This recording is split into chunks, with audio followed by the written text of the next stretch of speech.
നമസ്കാരം. ശ്രീമലയാളം ന്യൂസിലെ എല്ലാ പ്രേക്ഷകർക്കും കാഷ്വൽ ടോക്കിലേക്ക് സ്വാഗതം.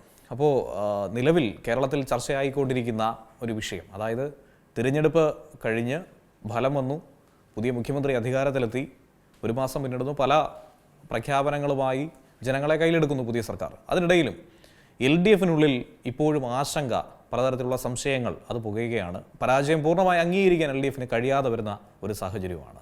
വിഷ്ണു, അപ്പോൾ ഈ ഒരു സാഹചര്യത്തിൽ പ്രത്യേകിച്ചും LDFിനെ സംബന്ധിച്ച്, അതിൽ CPMനെ സംബന്ധിച്ച് പരാജയം പൂർണ്ണമായിട്ടും അംഗീകരിക്കാൻ പല നേതാക്കളും, പ്രത്യേകിച്ച് പ്രമുഖ നേതാക്കൾ, മുൻനിരയിലെ നേതാക്കൾ, മുതിർന്ന നേതാക്കൾ, ഇവരൊന്നും തന്നെ തയ്യാറാകുന്നില്ല മാനസികമായി എന്ന് തന്നെയാണ് നമുക്ക് മനസ്സിലാക്കേണ്ടത്. ഏറ്റവും ഒടുവിൽ നിയമസഭാ തെരഞ്ഞെടുപ്പിലുണ്ടായ പോരായ്മകൾ ഓരോന്നായി പലരും ചൂണ്ടിക്കാണിച്ചു, രഹസ്യമായും ഒക്കെ തന്നെ പറഞ്ഞു. ഇപ്പോൾ പരസ്യമായി അത് തുറന്നു കാണിക്കേണ്ടതും, ഇത്രയും കാലം LDFിനകത്ത് സംഭവിച്ചതെന്ത്, ഒരു പാർട്ടിയുടെ ഒരു ശക്തമായ രീതിയിൽ അടിത്തറയോടുകൂടി മുന്നോട്ട് പോയിടത്ത് സംഭവിച്ചു പോയ ഒരു അപജയം, അത് വ്യക്തികേന്ദ്രീകൃതമായി മാറി എന്നുള്ള ഒരു സൂചന നേരത്തെ തന്നെ പലതവണ ഉയർത്തിക്കാട്ടിയിട്ടുള്ളതാണ്. അപ്പോൾ അതിനൊക്കെ അന്നൊരു കൃത്യമായ തീരുമാനമെടുക്കാതെ മുന്നോട്ട് പോയതും, ചില ധാർഷ്ട്യങ്ങൾ നിറഞ്ഞ, അഹങ്കാരം നിറഞ്ഞ തീരുമാനങ്ങളെന്നൊക്കെ തന്നെ പലരും ചൂണ്ടിക്കാണിച്ചിട്ടുണ്ട്. പാർട്ടി വിട്ടുപോയ പല നേതാക്കളും, അതായത് വർഗവഞ്ചകർ എന്ന് പറയുന്ന പലരും ചൂണ്ടിക്കാണിച്ചിട്ടുള്ള വിഷയങ്ങളുണ്ട്. അതൊക്കെ ഇപ്പോൾ വീണ്ടും ഓർത്തെടുക്കുന്ന ഒരു സാഹചര്യമാണ് പാർട്ടിക്കുള്ളിൽ ഉണ്ടായിരിക്കുന്നത്. ഈ ഒരു പരാജയം ഇപ്പോഴും അംഗീകരിക്കാൻ കഴിയാത്ത ആ ഒരു സാഹചര്യം, എന്താണ് പരാജയത്തിൻ്റെ കാരണമെന്നുള്ള ഒരു ചോദ്യം, അതിന് ഉത്തരം നൽകാൻ കഴിയാതെ വരുന്നത് പാർട്ടി നേതാക്കളെ സംബന്ധിച്ച് ഇത് വലിയൊരു ആശങ്ക തന്നെയാണ് സൃഷ്ടിക്കുന്നതല്ലേ? തീർച്ചയായിട്ടും പാർട്ടി നേതാക്കളെ സംബന്ധിച്ച് ഇതൊരു വലിയ ആശങ്കയാണ്. അതായത് ഇപ്പോൾ നേതാക്കൾക്കിടയിൽ തന്നെ ആരെ നിലനിർത്തണം, ആരെ മാറ്റി നിർത്തണം എന്നുള്ള ഒരു സാഹചര്യം ഇപ്പോൾ ഉണ്ടായിക്കൊണ്ടിരിക്കുകയാണ്. CPMനെ സംബന്ധിച്ചിടത്തോളം അതിൻ്റെ ചരിത്രം പരിശോധിച്ച് കഴിഞ്ഞാൽ അങ്ങനെയൊന്നും ഉണ്ടാകരുത് എന്നുള്ളത് വളരെ വ്യക്തമാണ്. അത് CPMൻ്റെ ഒരു രീതിയും ഒരു ഘടനാ രീതിയും ഒക്കെ അങ്ങനെയാണ്. ഇത് ഒരിക്കലും ഇങ്ങനെ രാഷ്ട്രീയപരമായിട്ട് ആരും ഭിന്നിച്ച് നിൽക്കാൻ പാടില്ല. ഒരു കേഡർ സംവിധാനത്തിലൂടെ വരുന്ന ഒരു പാർട്ടിയാണ്, അത്രയും വലിയ ശക്തമായ ഒരു ഏകോപനം ഉണ്ടാകേണ്ട പാർട്ടിയാണ്. അങ്ങനെ നോക്കുമ്പോൾ ഒരു പദവി ഏൽപ്പിക്കുമ്പോൾ, ഒരു ഉയർന്ന പദവി ഏൽപ്പിക്കുമ്പോൾ പോലും ആ നേതാവിനെ അപ്പുറം ആ പാർട്ടിയുടെ തീരുമാനം എന്ന് പറയുന്നത് കൂടിയാലോചനകളൊക്കെയാണ്. അത് മാത്രമല്ല, താഴേക്കടയിലേക്ക് വരുമ്പോൾ അതിൻ്റെ നേതൃത്വത്തിന് അതിൻ്റെതായ ഒരു നിലവാരമുണ്ട്, അതിൻ്റെതായ ഒരു തീരുമാനമെടുക്കാനുള്ള അവകാശങ്ങളുണ്ട്. ഇത് പലപ്പോഴും നിഷേധിക്കുന്ന ഒരു ഘട്ടത്തിലേക്ക് CPM കഴിഞ്ഞ കുറേ കാലഘട്ടമായി വരുന്നുണ്ട്. അത് പ്രധാനമായി പിണറായി വിജയൻ്റെ മുഖ്യമന്ത്രിയായിരുന്ന ഒരു കാലഘട്ടമാണ്. ഈ കാലഘട്ടത്തിൽ തന്നെ വ്യക്തിപരമായുള്ള നേട്ടങ്ങളെക്കുറിച്ച് ചൂണ്ടിക്കാണിക്കുന്ന, അതായത് പ്രത്യേകിച്ചും കേന്ദ്ര സംവിധാനവുമായി താരതമ്യപ്പെടുത്തുന്ന ഒരു സാഹചര്യം. അതായത് മോദി സർക്കാരിൻ്റെ ഒരു നിലപാട് എന്ന് പറഞ്ഞ് കാണിക്കുക, മോദിയാണ് വലുത് എന്ന് പറയുന്ന രീതിയിലുള്ള ഒരു BJPയുടെ ഒരു അജണ്ടയുണ്ട്. അതിനെ അടിസ്ഥാനപ്പെടുത്തിയതുകൊണ്ട് തന്നെ അതേ രീതിയിലുള്ള ഒരു കോപ്പിയിങ് എന്നുള്ള രീതിയിലേക്ക് പോകുന്ന ഒരു സാഹചര്യത്തിലേക്ക് CPM പല സമയത്തും കടന്നുകൂടിയിട്ടുണ്ട്. എന്നാൽ രാഷ്ട്രീയപരമായിട്ട് പാർട്ടിക്കുള്ളിൽ അത് ഒത്തു പോകാൻ പറ്റാത്തൊരു സാഹചര്യമാണ്. ഇത് പല ഘട്ടത്തിലും തുറന്നു പറയാൻ ഒരു നേതാക്കളും തയ്യാറായിരുന്നില്ല. പക്ഷേ ഇപ്പോൾ തോൽവിയിലേക്ക് വരുമ്പോൾ ജനങ്ങൾ ഇത് പാർട്ടിയിൽ നേതൃത്വം പരസ്പരം പറയാത്തത് കൊണ്ടും ഏറെക്കാലം മറ്റൊരു കാര്യത്തിൽ വിശ്വസിച്ചു, അതായത് നമ്മൾ വിജയിക്കും, നമ്മളാണ് വലുത്, നമ്മൾക്ക് നിലനിന്ന് പോകാൻ പറ്റും, ജനങ്ങൾ ഇതൊക്കെ വിശ്വസിക്കുകയാണ് എന്നുള്ളൊരു വിശ്വാസം ആ പാർട്ടി ഉറപ്പിച്ചുകൊണ്ട് അത് ഭരണത്തിലേക്ക് വളർന്നുകൊണ്ടിരിക്കുകയായിരുന്നു. ആ ഒരു ഘട്ടത്തിലാണ് പെട്ടെന്ന് UDFന് ഒരു അവസരം കൊടുത്ത് ജനങ്ങളെ വിജയിപ്പിച്ച് ഈ CPMനെ ഉൾപ്പെടെയുള്ള ഈ LDFനെ തോൽപ്പിച്ച് പുറത്താക്കിയത്. ജനങ്ങൾ തന്നെയാണ് തോൽപ്പിച്ചത്. അപ്പോൾ ജനങ്ങൾക്ക് അറിയാമെന്നുള്ള കാര്യങ്ങൾ അത് അംഗീകരിക്കാൻ പാർട്ടി തയ്യാറാകുന്നില്ല. പക്ഷേ പാർട്ടി ഇപ്പോൾ അത് അംഗീകരിക്കാൻ തയ്യാറാകുന്ന സാഹചര്യത്തിലേക്ക് വരുമ്പോൾ ചില നേതാക്കന്മാരുടെ തലയിലേക്ക് ഈ വിഷയങ്ങൾ വരുന്നു. അപ്പോൾ നേതാക്കന്മാരെല്ലാവരും അത് അംഗീകരിക്കുന്നില്ല. അതായത് തോൽവിയാണെങ്കിൽ നമ്മുടേതല്ല, വിജയമാണെങ്കിൽ നമ്മുടേത് മാത്രമാണ് എന്നുള്ള രീതിയിലേക്ക്. തുടക്കത്തിൽ അത് കോൺഗ്രസിനുള്ളിലായിരുന്നു ക്രെഡിറ്റ് അടിച്ചു മാറ്റാനുള്ളൊരു മത്സരം, ആ ഒരു മത്സരബുദ്ധി അത് കോൺഗ്രസിനുള്ളിലാണെന്നുള്ളൊരു ചീത്തപ്പേര് ഏറെക്കാലമായി കേട്ടിട്ടുള്ളതാണ്. അതിനൊരു മാറ്റം വരുത്തിയത് VD സതീശൻ തന്നെയാണ്, മുഖ്യമന്ത്രി VD സതീശൻ തന്നെയാണ്. അതിൽ സംശയമില്ല. കാരണം ജയിച്ചു കഴിഞ്ഞാൽ അതിൻ്റെ ക്രെഡിറ്റ് UDFന് നൽകും, എനിക്ക് അതിൻ്റെ ക്രെഡിറ്റ് വേണ്ട, പകരം തോറ്റു കഴിഞ്ഞാൽ അതിൻ്റെ പൂർണ്ണ ഉത്തരവാദിത്വം ഞാൻ ഏറ്റെടുക്കും എന്നുള്ള ഒരു മാറ്റം അത് കോൺഗ്രസിനുള്ളിൽ കൊണ്ടുവന്നപ്പോൾ, ഈ പറയുന്നത് പോലെ കനകോലുവിൻ്റെ ഏത് തരത്തിലുള്ള രാഷ്ട്രീയ ഗിമ്മിക്കുകൾ അവർ നടത്തിയെന്ന് പറഞ്ഞാൽ പോലും അതൊക്കെ തന്നെ ജനങ്ങൾക്ക് ഡൈജസ്റ്റ് ആയി എന്നുള്ളത് യാഥാർത്ഥ്യം തന്നെയാണ്. ഇനി CPMനെ കുറിച്ച് പറയുകയാണെങ്കിൽ ഒരു കാര്യം കൂടിയുണ്ട്. അതായത് 10 വർഷത്തെ ഭരണം, അത് കൃത്യമായെന്ന് പറയുകയാണെങ്കിൽ 96-ന് ശേഷമാണ്, 96-ലാണ് തികച്ചൊരു 5 വർഷം പൂർണ്ണമായി LDFന് ഭരണത്തിൽ നിലനിന്ന് പോരാനുള്ള ഒരു വ്യക്തമായൊരു അടിത്തറ ഉണ്ടായി തുടങ്ങിയത്. ഒരു 10 വർഷത്തിനിപ്പുറം, 20 വർഷത്തിനിപ്പുറം 2016 ആയപ്പോൾ തുടർഭരണം കിട്ടുക എന്നൊരു സാഹചര്യത്തിലേക്ക് LDFന് എത്താനായി സാധിച്ചിട്ടുണ്ട്. പക്ഷേ ഈ 10 വർഷം കൊണ്ട് എന്ത് നേടി എന്ന് ചോദിക്കുമ്പോൾ വികസന മോഡലുകൾ കാണിക്കുന്നതിനപ്പുറത്തേക്ക് ജനങ്ങളോട് എങ്ങനെ സംവദിക്കണം, നേതാക്കളോട് പാർട്ടി അണികളെ എങ്ങനെ പിടിച്ചു നിർത്തണം, അങ്ങനെയുള്ള കാര്യങ്ങളിൽ ചില പാകപ്പിഴ CPM-ന്, പ്രത്യേകിച്ച് LDF എന്നല്ല CPM-ന് സംഭവിച്ചു എന്നുള്ള ഒരു കാര്യം കൂടിയുണ്ട്. CPM-ന് സംഭവിച്ച ഒരു അപജയത്തെക്കുറിച്ച് കൂടി എടുത്തു പറയേണ്ട ഒരു വിഷയമാണ്. ഇനി മറ്റൊരു കാര്യം, ഏറ്റവും പ്രധാനപ്പെട്ട ഒരു കാര്യമെന്ന് പറയുന്നത് മുഖ്യമന്ത്രി പിണറായി വിജയൻ തന്നെ ആയിരിക്കും, 3.0 ഉറപ്പായിട്ടും വരും എന്നുള്ള രീതിയിലുള്ളൊരു ബ്രാൻഡിങ് തുടക്കത്തിൽ തന്നെ നടത്തിയിരുന്നു. ഈ പറഞ്ഞതുപോലെ പിണറായി വിജയൻ അത് മാത്രമാണ് CPM എന്നാൽ പിണറായി വിജയൻ തന്നെയാണ് CPM, ഈ ഒരു രീതിയിലേക്ക് മാറിയിട്ടുണ്ടായിരുന്നു. തീർച്ചയായിട്ടും അത് തന്നെയാണ് നമ്മൾ നേരത്തെ പറഞ്ഞു തുടങ്ങിയത്. അതായത് ഈ കേന്ദ്രത്തെ അനുകരിക്കുന്ന ഒരു സംവിധാനം, അതായത് മോദി 3.0 അതുപോലെ തന്നെ പിണറായി വിജയൻ 3.0 അതേ ഒരു പ്രൊപ്പഗാൻഡ പിന്തുടർന്ന് അല്ലെങ്കിൽ ആ ഒരു ശൈലി ഫോളോ ചെയ്ത് പോവുകയാണെങ്കിൽ രക്ഷപ്പെട്ടു വരാമെന്നുള്ള പ്രതീക്ഷയുണ്ടായിരുന്നു.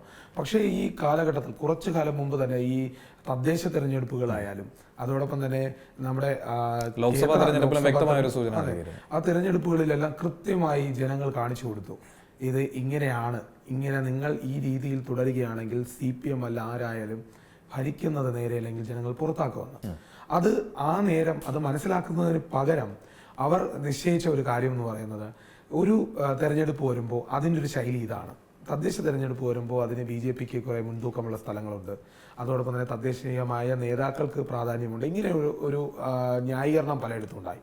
അതുപോലെ തന്നെ അതിന് പിന്നിലേക്ക് അടുത്ത തെരഞ്ഞെടുപ്പ് വന്നപ്പോൾ അതോടൊപ്പം തന്നെ നമ്മൾ നേരത്തെ കണ്ടതാണ് ലോക്സഭാ തെരഞ്ഞെടുപ്പ്, അതിന് തൊട്ട് മുൻപായിരുന്നു.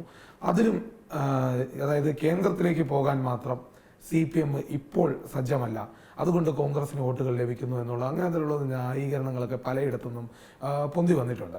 ഇതുപോലെ വരുന്ന സാഹചര്യമായതുകൊണ്ട് കേരളം നമ്മുടെ കയ്യിലാണ്, കേരളം നമുക്ക് ഭരിക്കാം, അത് പിണറായി വിജയൻ്റെ കീഴിലുള്ള സർക്കാർ തന്നെയാകും. അതുകൊണ്ട് അദ്ദേഹവുമായി ചേർന്ന് നിൽക്കുന്നവർക്ക് കുറച്ചുകൂടി സ്വാതന്ത്ര്യം ഉണ്ടാകും, അല്ലെങ്കിൽ സാധ്യതകൾ ഉണ്ടാകും എന്നുള്ളത്. അതുകൊണ്ട് തന്നെയാണ് നേരത്തെ നമ്മൾ വിലയിരുത്തുമ്പോൾ ഈ KN ബാലഗോപാൽ അടക്കമുള്ളവർ, അതായത് അത് എടുത്തു പറയേണ്ട ഒരു കാര്യം, ഈ നിയമസഭയിൽ കഴിഞ്ഞ ദിവസം തന്നെ നമ്മളത് മനസ്സിലാക്കിയതാണ്. അതായത് ആദ്യമൊക്കെ മുഖ്യമന്ത്രി എന്തെങ്കിലും പറഞ്ഞു കഴിഞ്ഞാൽ അവർ മിണ്ടാതിരിക്കും, വാപത്തിയിരിക്കും. അത് മുഖ്യമന്ത്രി പറയുന്നത് തന്നെയാണ് കാര്യം. അത് പാർട്ടി നേതൃത്വത്തെ സംബന്ധിച്ചിടത്തോളം അത് മോശമായ കാര്യമൊന്നുമല്ല. അതായത് ഒരു നേതാവിനെ ആ സ്ഥാനത്തിരുത്തിയിട്ടുണ്ട്, ആ നേതാവ് പറയുന്നത് തന്നെയാണ് കാര്യം. പക്ഷെ അതൊരു കൂടിയാലോചനയ്ക്ക് ശേഷമായിരിക്കും അവിടെ വന്ന് അവതരിപ്പിക്കുക. പക്ഷെ കുറച്ചു കാലങ്ങളായി അങ്ങനെയല്ല. തുടർഭരണം കിട്ടിയതിനു ശേഷം ഒരു കരുത്താർജിച്ചു. പിന്നെ ഈ പിണറായി വിജയൻ എന്നുള്ള ഒരു ടാഗാണ് CPM-ന് വേണ്ടതെന്നുള്ളൊരു തോന്നലുകളുണ്ടായി, PR വർക്കുകളുണ്ടായി. അവസാനം മോഹൻലാൽ വരെ PR വർക്കിന്റെ ഭാഗമായി വന്ന് വലിയ വിമർശനങ്ങൾ നേരിട്ടതാണ്. ഇപ്പോഴും അതുമായി ബന്ധപ്പെട്ട സാമ്പത്തിക പ്രശ്നങ്ങളും അത് മോഹൻലാലിന് കൊടുക്കേണ്ട പണവും ഇടപാടുമായി ബന്ധപ്പെട്ട കാര്യങ്ങളൊക്കെ ചർച്ചയായതാണ് ഈ ഇടയ്ക്ക്.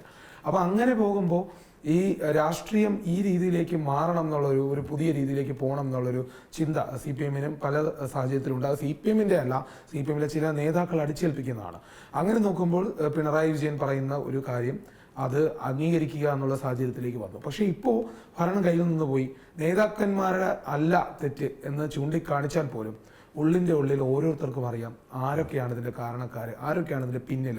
അങ്ങനെയുള്ളതാണ്. അങ്ങനെ നോക്കുമ്പോഴാണ് ഇപ്പോൾ പിണറായി വിജയൻ്റെ ഒരു അഭിപ്രായം പറയുകയോ പറയാതിരിക്കുകയോ ചെയ്താൽ കഴിഞ്ഞ ദിവസം ഉണ്ടായതുപോലെ ഇനിയും ഉണ്ടാകാനുള്ള സാധ്യത. അതിൽ മറ്റൊരു കാര്യം കൂടി, അതായത് ഞാൻ നേരത്തെ സൂചിപ്പിച്ച മുഖ്യമന്ത്രിയായി ഇനിയും പിണറായി വിജയൻ വരുമെന്ന് പറഞ്ഞു. CPM LDF ചിത്രത്തിൽ പോലും ഇല്ലാതായി. 62-ൽ നിന്ന് 24-ലേക്ക് ചുരുങ്ങുന്ന ഒരു കാഴ്ചയുണ്ടായി. ഈ ഒരു സാഹചര്യത്തിന് പുറകെ പ്രതിപക്ഷ നേതാവ് ആര്, അതായിരുന്നു അടുത്ത ചോദ്യം. മറ്റ് ചോദ്യങ്ങളൊന്നുമില്ല, അത് പിണറായി വിജയൻ തന്നെ ആയിരിക്കും, മറ്റ് സംശയങ്ങളൊന്നുമില്ല, ഏകണ്ഠമായി തങ്ങൾ തീരുമാനിച്ചു എന്ന് പറയുകയുണ്ടായി. കേന്ദ്ര നേതൃത്വവും അത് സൂചിപ്പിക്കുകയുണ്ടായി.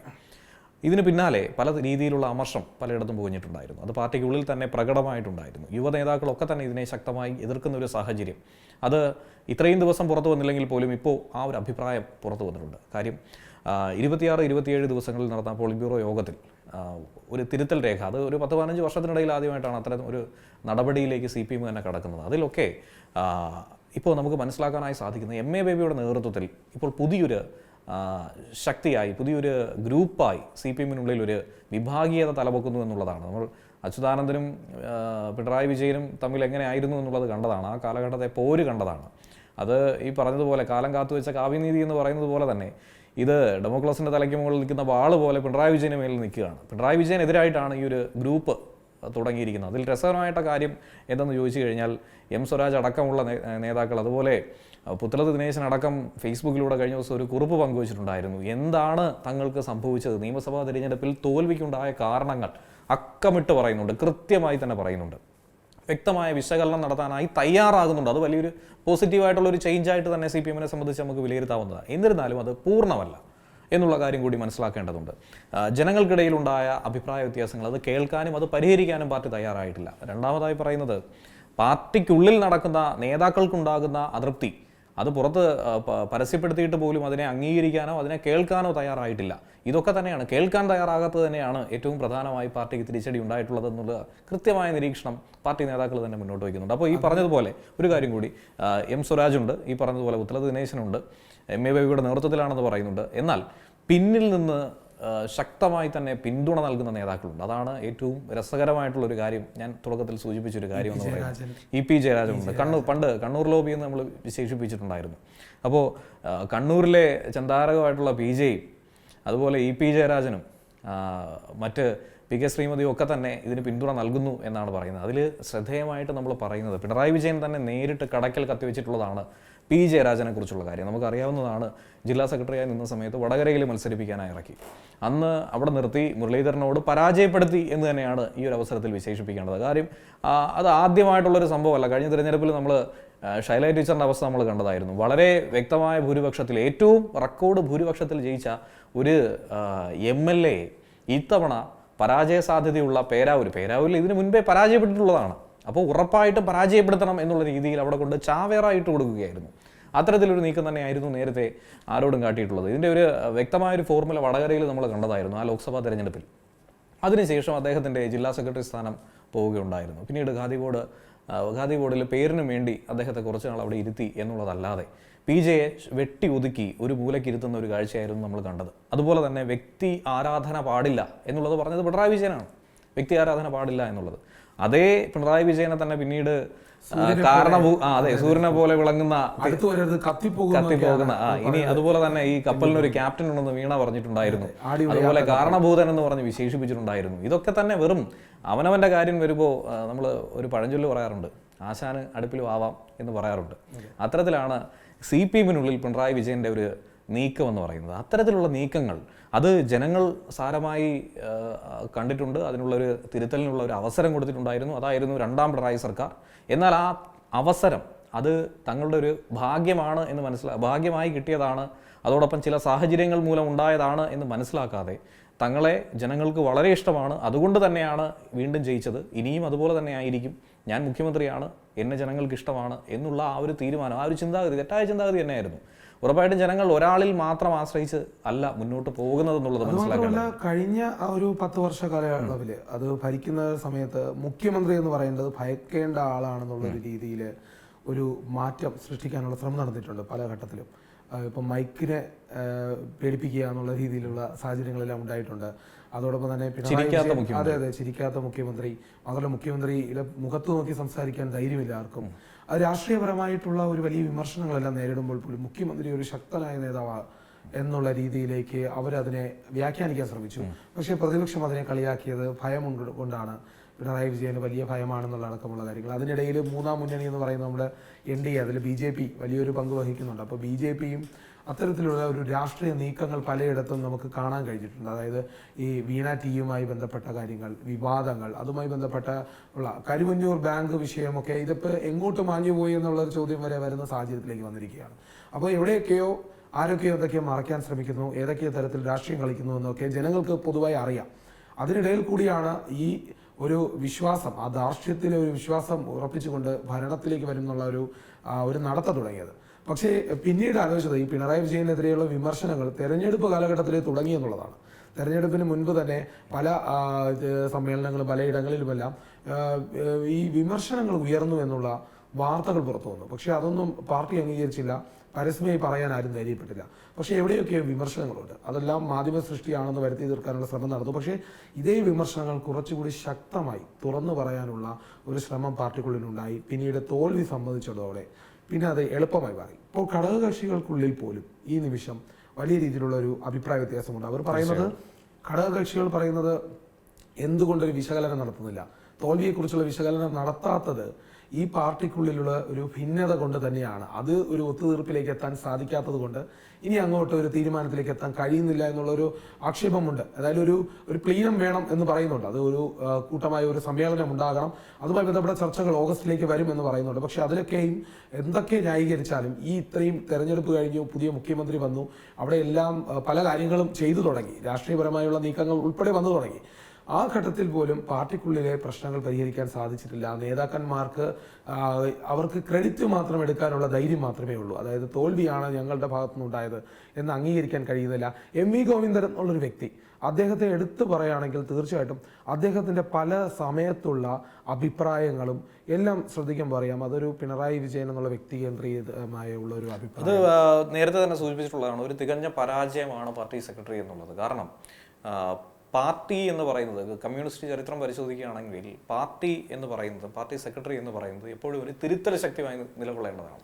അതിപ്പോൾ CPM LDF അധികാരത്തിലിരിക്കുന്ന സമയത്ത് സർക്കാരും മുഖ്യമന്ത്രിയും എടുക്കുന്ന തീരുമാനങ്ങളെ നിശ്ചിതമായി പ്രതിപക്ഷം വിമർശിക്കുന്നതിന് മുന്നേ, ഒരുപടി മുന്നേ വിമർശിക്കേണ്ട ഒരു ശക്തിയായി പാർട്ടി മാറേണ്ടതാണ്. പക്ഷേ മുഖ്യമന്ത്രിക്ക് വിധേയപ്പെടുന്ന ഒരു സാഹചര്യം, പിണറായി വിജയന്റെ ഉത്തരവുകൾക്ക് അധിഷ്ഠിതമായി മാത്രം പെരുമാറുന്നതും ന്യായീകരിക്കാൻ വേണ്ടി മാത്രമായി മാറുന്നതുമായിട്ടുള്ള ഒരു ടൂളായി പാർട്ടിയെയും അതുപോലെ പാർട്ടി സെക്രട്ടറിയെ മാറ്റി. അവിടെ തന്നെയാണ് അപജയം തുടങ്ങിയത്. ഇത് തന്നെയാണ് ഈ പറഞ്ഞതുപോലെ M. സ്വരാജ് അടക്കമുള്ള, ഈ MA ബേബി അടക്കമുള്ള, ജയരാജന്മാരടക്കമുള്ള നേതാക്കൾക്ക് അതൃപ്തി ഉണ്ടായത് നമ്മൾ നേരത്തെ കണ്ടതാണ്. പാർട്ടി വിട്ടുപോയ മുതിർന്ന 3 സീനിയർ നേതാക്കളെ കുറിച്ചുള്ള കാര്യം. 6 പേരാണ് ഈ തെരഞ്ഞെടുപ്പ് സമയത്ത് പാർട്ടിക്കെതിരായി വിമതരായി മത്സരിച്ചിട്ടുണ്ടായിരുന്നത്. അതിൽ 3 പേർ MLA-മാരായി ഇപ്പോൾ സഭയിലിരിക്കുന്നുണ്ട്.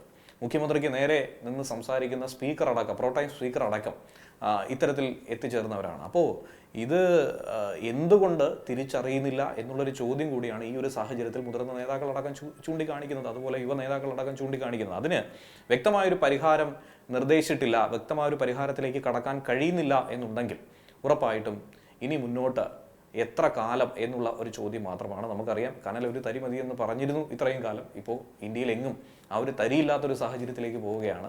ഇനി മുന്നോട്ടുള്ള പോക്ക് ഏറെ ബുദ്ധിമുട്ടായിരിക്കും എന്നുള്ളത് കൂടിയാണ് ഇപ്പോൾ പറഞ്ഞ് അവസാനിപ്പിക്കേണ്ടത്. തീർച്ചയായിട്ടും അങ്ങനെ തന്നെ നമുക്ക് വിശ്വസിക്കാൻ പറ്റും. കാരണം പാർട്ടി ഈ ഒരു ഘട്ടത്തിൽ തിരുത്തലിന് തയ്യാറായില്ലെങ്കിൽ വലിയ രീതിയിലുള്ളൊരു തിരിച്ചടി നേരിടുമെന്നുള്ളത് വളരെ വ്യക്തമാണ്. ഇനി UDF-ന് തുടർഭരണം ഉണ്ടാകുന്ന ഒരവസ്ഥയിലേക്ക് എത്തുമെങ്കിൽ അത് തീർച്ചയായിട്ടും LDF-ന്റെ മാത്രമല്ല, അത് CPM-ന്റെ മാത്രമായി ഒതുങ്ങുന്ന ഒരു പ്രത്യേക തീരുമാനങ്ങളുടെ ഭാഗമായി ആയിരിക്കും. അതുകൊണ്ട് തീർച്ചയായിട്ടും രാഷ്ട്രീയപരമായി പാർട്ടിക്കുള്ളിലെ ഭിന്നതകൾ മാറ്റണം, അതുമായി ബന്ധപ്പെട്ടുള്ള ഒരു തീരുമാനങ്ങൾ ഉണ്ടാകണം. നേതൃത്വ മാറ്റം, അതെ, ജനകീയമാക്കണം. അതോടൊപ്പം നേതൃത്വ മാറ്റം, അണികൾക്കുള്ളിലുള്ള ആഗ്രഹങ്ങളുണ്ട്, അതുൾപ്പെടെയുള്ള കാര്യങ്ങളിൽ ഒരു പരിഹാരം കണ്ടെത്തേണ്ട സാഹചര്യമുണ്ട്.